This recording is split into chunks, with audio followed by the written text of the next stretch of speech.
Désolée, j'ai dû couper juste avant la vidéo au bout de 3 minutes, donc vous aurez 2 vidéos à coller l'une à l'autre sur Dragon Age 1. Malheureusement, j'ai eu un petit souci technique. Bon, revenons, on peut donc effectuer une romance avec différents personnages. 2 secondes, laissez-moi juste retrouver ces personnages. Ah, trouvé. Désolé, c'est un fanart sur les personnages. Donc dans le 1, on peut séduire Alistair, qui est tout simplement le bâtard du roi du 1. Zevran, ici, Zevran, tout simplement dans le 1. On peut citer Morrigan et Liliana. Je ne désolé pas d'image de ces deux jeunes filles. Pour faire résumer simple les romances, Zevran et Liliana, on peut les séduire qu'on soit femme ou homme. Alistair, c'est uniquement femme. Et Morrigan, c'est tout simplement homme. Voilà. Voilà, c'est 10. Voilà, c'est 10, c'est fait. Je vais pas trop m'attarder là-dessus. 2 secondes, je suis juste en train de chercher une image expressive du... non, malheureusement, pas du tout. Donc, voici, ça c'est quelque chose que j'adore. On voit une épée qui a tranché quelque chose et puis l'archidémon qui apparaît dans du sang. Jolie animation que j'adore particulièrement. J'adore particulièrement cette animation.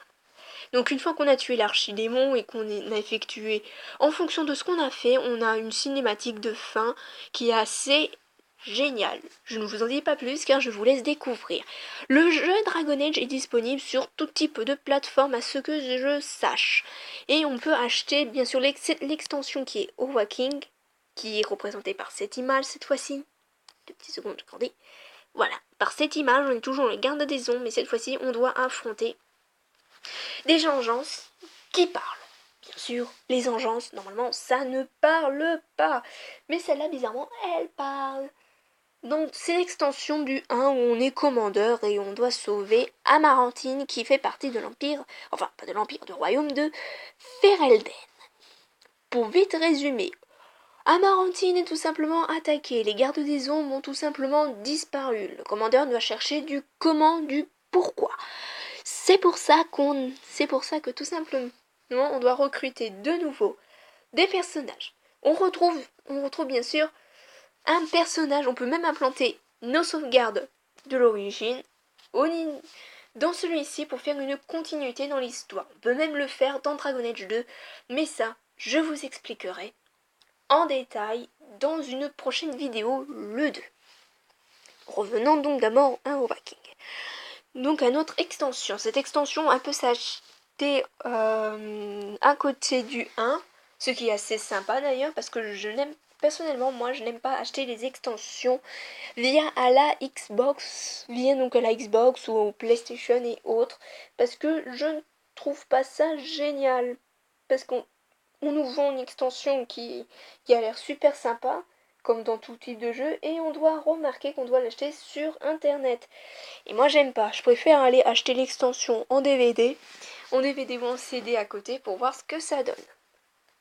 Donc revenons à notre très charmant petite extension. Une fois qu'on incarne le commandeur, on doit donc rechercher les gardes des ombres disparus. Bien sûr, on a dans notre équipe Ogren qui fait partie tout simplement de Dragon Age Origin.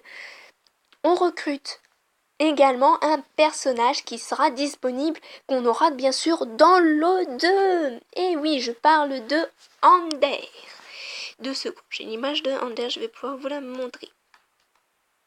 Ander, tout simplement un mage possédé, et on retrouve aussi Justice, qui est tout simplement un esprit du bien qui aide les hommes. Ander, ne voulant pas voir son ami déprimé, décide alors de lui dire « Hey, Justice, viens dans mon corps, je t'abrite sans problème. » Mais comme les mages et les démons, ça fait pas bon mélange. Bien sûr, comme d'habitude, et on n'écoute jamais ça. On sait pourtant que c'est clairement pas cool. Donc, on recrute des personnages, de nouveau une elfe, des nains, des elfes. On recrute même le fils de Rendenho qu'on a tué dans le 1. Ouais, je vous spoil un peu ce qu'on fait dans Dragon Age 1.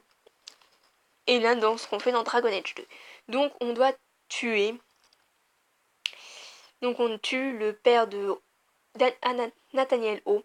D'ailleurs, on retrouvera Nathaniel Hawes si on joue dans le 1 et dans l'extension, enfin une elfe, qui débarrasse des traits.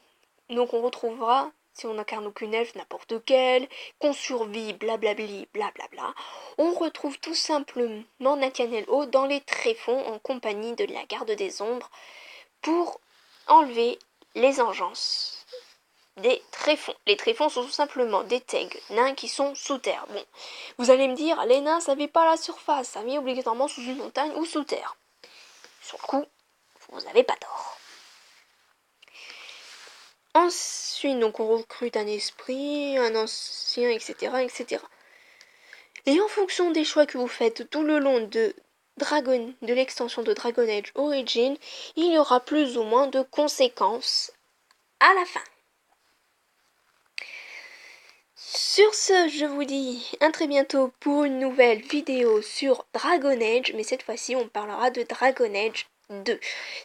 De Dragon Age 2. Donc désolé si la vidéo a été coupée en deux avant, je n'ai pas vraiment fait exprès, il y a eu un gros problème.